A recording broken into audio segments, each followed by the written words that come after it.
एक समय जंगल में एक बहुत शक्तिशाली शेर रहता था।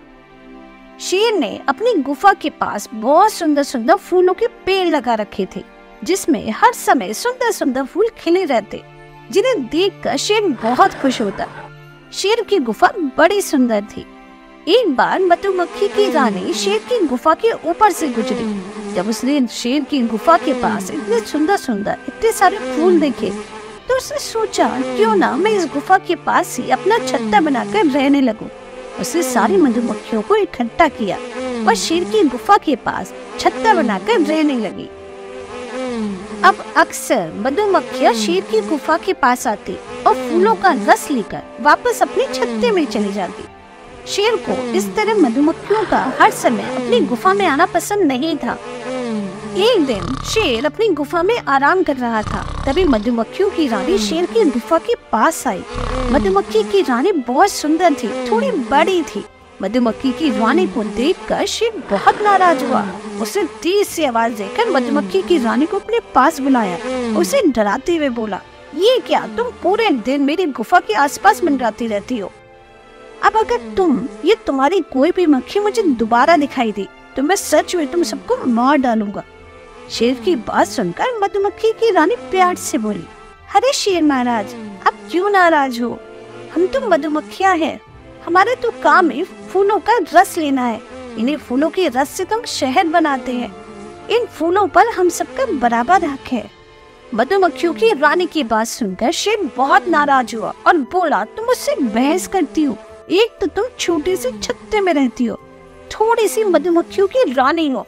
तुम्हें पता भी है मैं इस पूरे जंगल का राजा हूँ। अब जब भी तुम मेरी गुफा में आओगी मुझे हाथ जोड़कर नमस्ते करना, नहीं तो मैं तुम्हें मसल के रख दूंगा।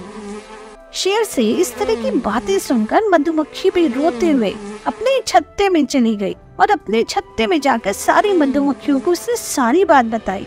अपनी रानी की इस बेइज्जती से सारी मधुमक्खियों को बहुत गुस्सा आया। वो अपनी रानी की इस बेइज्जती का बदला लेना चाहती थी। एक दिन शेर घूमते हुए मधुमक्खियों के छत्ते के पास से गुजर रहा था। तभी सारी मधुमक्खियां शेर पर एक साथ टूट पड़ी, उसे काटने लगी। मधुमक्खियों के इस हमले से शेर दर्द से चिल्लाने लगा। उसे मधुमक्खियों से कहा, प्लीज मुझे छोड़ दो, ये तुम क्या कर रही हो? शेर को समझ आ गया था कि मधुमक्खियां उससे अपना बदला लेना चाहती हैं। शेर अपनी जान बचाने के लिए इधर उधर भागने लगा, लेकिन मधुमक्खियों ने भी उसका पीछा नहीं छोड़ा। जहाँ जहाँ शेर भाग रहा था मधुमक्खियां भी उसके पीछे पीछे भाग रही थी। भागता कूदता शेर एक नदी में कूद पड़ा। शेर के पीछे पीछे सारी मधुमक्खियां भी नदी में कूद पड़ी। शेर को समझ आ गया था कि अब माफी मांगने के सिवा और कोई रास्ता नहीं है। उसने मधुमक्खी की रानी से माफी मांगी कि मुझसे गलती हो गई, तुम जितना चाहो जब चाहो मेरी गुफा में आ सकती हो, लेकिन अब अपनी सारी मधुमक्खियों से कहे कि मुझे माफ कर दो। मधुमक्खियों की रानी बहुत अच्छी थी। उसने सारी मधुमक्खियों से कहा कि इस शेर को सजा मिल चुकी है, चलो अब हम वापस अपने छत्ते में चलते हैं। सारी मधुमक्खियां शेर को छोड़कर अपने अपने घर चली गई। इसके बाद शेर भी पानी से बाहर निकला, किसी तरह अपनी गुफा में आया और वहां जाकर आराम करने लगा। शेर को अपनी गलती की सजा मिल चुकी थी। इस कहानी से हमें यही सीख मिलती है कि एकता में बहुत ताकत होती है। अगर हम मिलजुल कर रहें तो बड़ी से बड़ी मुसीबत का सामना कर सकते हैं।